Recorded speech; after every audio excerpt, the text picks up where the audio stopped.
নমস্কার বন্ধুরা, আশা করি তোমরা সকলে ভালো আছো।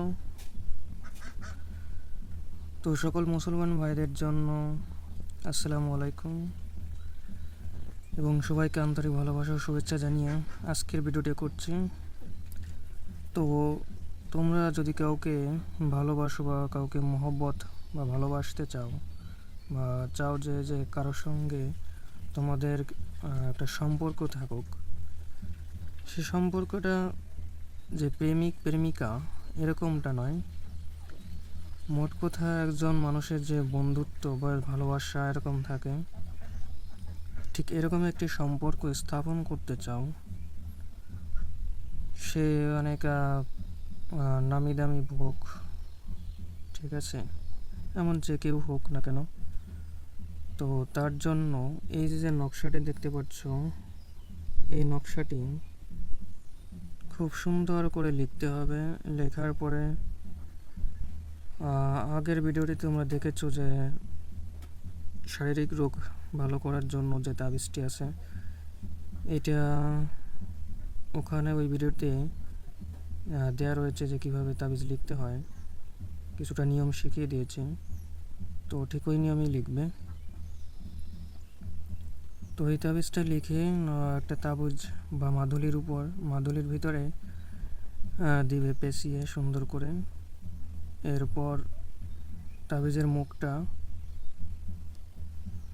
যে মৌচাকের যে খাঁটি মোম আছে শুকনো, সেই মোম দিয়ে মুখটা বন্ধ করে দেবে। ওই মোম দিয়েই কিন্তু মুখটা বন্ধ করতে হবে, অন্য কোনো মোম দ্বারা নয়, মোমবাতির মোম দ্বারা নয়। এটা মাথায় রাখবে সবসময়, কারণ এই ধরনের যে কাগজে যে তাবিজে তৈরি করতে হয়, সেই সবগুলো ঠিক এইভাবেই বন্ধ করতে হয়, মৌচাকের খাঁটি মোম দ্বারা। আর সাধারণত যে তাবিজে মানে গাছের শিকড় বা কোর দিয়ে, ঠিক আছে, এইগুলো দিয়ে যে তাবিজগুলো করতে হয়, সেগুলো আপনি মোমবাতির মোম দ্বারাও বন্ধ করা যাবে।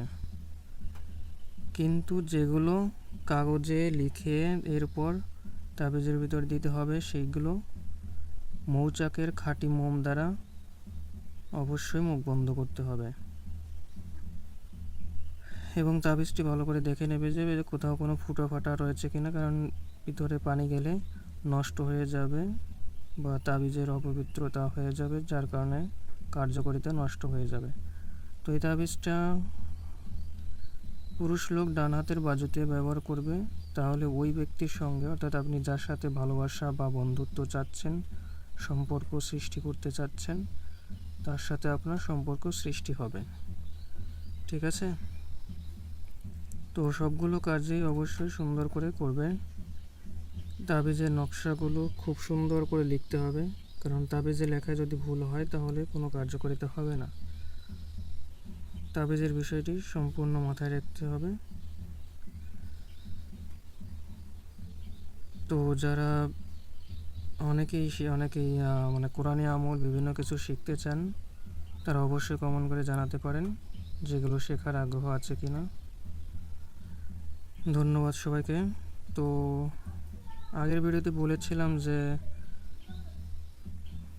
কিভাবে রুহানি দৃষ্টি লাভ করবে, কিভাবে দিব্য দৃষ্টি বা থার্ড আই জাগ্রত করবে, কুণ্ডলী শক্তিকে জাগ্রত করবে, কিভাবে ভূত প্রেত পিশাচ দানব দত্ত এগুলো নিজের স্বচক্ষে দেখতে পারবে।